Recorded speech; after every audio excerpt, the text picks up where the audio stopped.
Hello, it's John Lord back again. I've been away for a good bit. I got a little bit of the long COVID, and to make the long or the short of it, it's gone now. I was a bit lethargic for a while, but some people saying I was using it as an excuse to do what I normally do. But I say a lot of people are doing that with the COVID. But anyway, the way we got, that's what's known as garden creep. You start one job because you have to, and then that leads on to the next one, the next one, the next one. What happened was, this tree, we recovered that tunnel, and this tree was starting to lean over and was dangerous, could fall on top of the tunnel, so we had to come down. And when we took the tree down, with great difficulty, it was really, really difficult because it was way over it, and we actually did a small bit of damage to the plastic getting it down. We realised when it came down, it did a lot of damage. This here had to be cut back. This bamboo this hydrangea had to be cut back, and then we decided when we tidied up that we should re-edge it, so we re-edged it.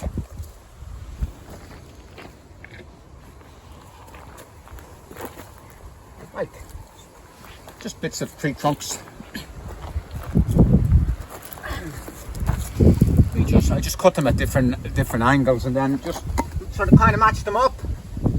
That one there.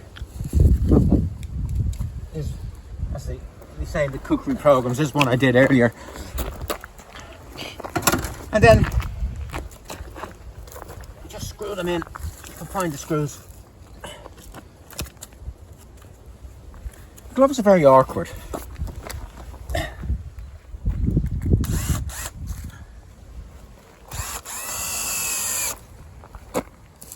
One.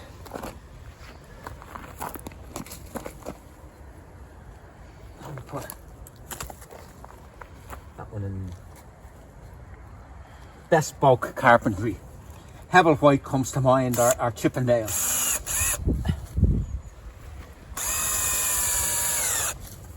Or maybe Fred Flintstone might be better.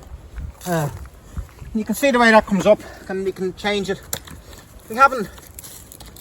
We haven't done anything at all.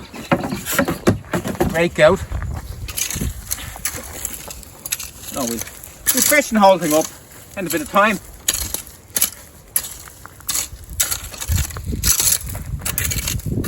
Maybe put a bit of fresh gravel on, but we'll look all the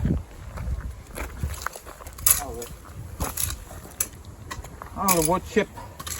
But a nice pleasant hour's work to get that sorted. And then we removed the pine tree here because we decided the tree in their own was a better feature, and we're taking these out. The digger man coming, and we're going to take these viburnums out, and we're going to replace with something smaller, because I wanted pine trees to be the main feature, because the beautiful Scots Pine, beautiful bark, and you know they were a bit lost, and they're going to come into their own.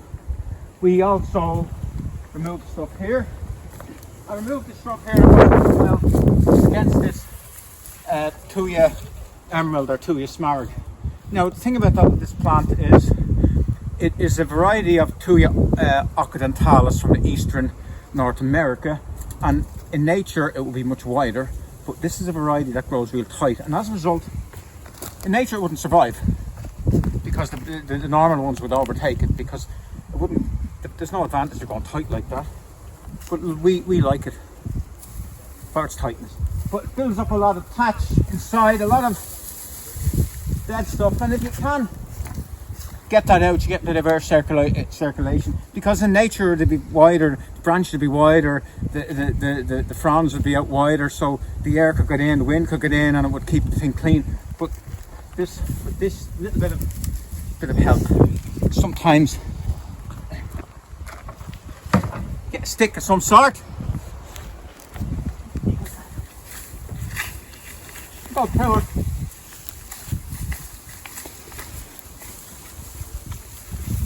That's a great tip.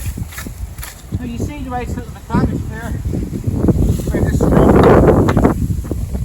has gone into it, and a bit of a gap. Let's hope that'll fill in. But this again, and there we have the pine cones. And they're in the way, we just knocked them out of the way. That's the end of the tree stakes. We cut the end because the end goes a bit narrower. We cut that away so so you wouldn't have that little piece there. And they can go away as well.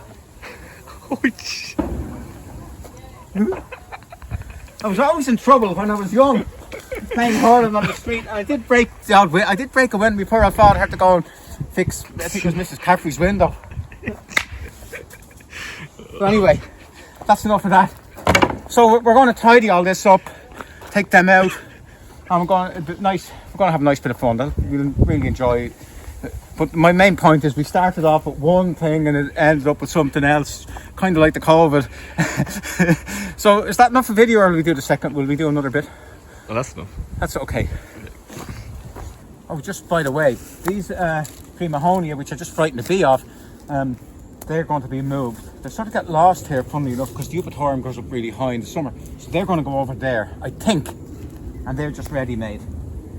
There was something else I was going to say to finish off. Oh yeah, we've had the mildest, I've been in gardening 48 years. This is the mildest winter, the mildest December, the mildest January, the mildest November I've ever had.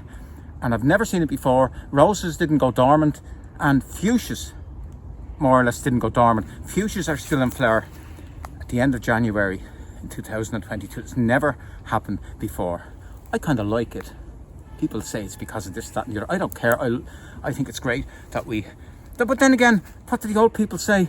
The old people say if you get in Ireland, if you get a bit of good weather, you have to pay for it with the same amount of bad weather plus a bit of interest. Let's hope that's not the case.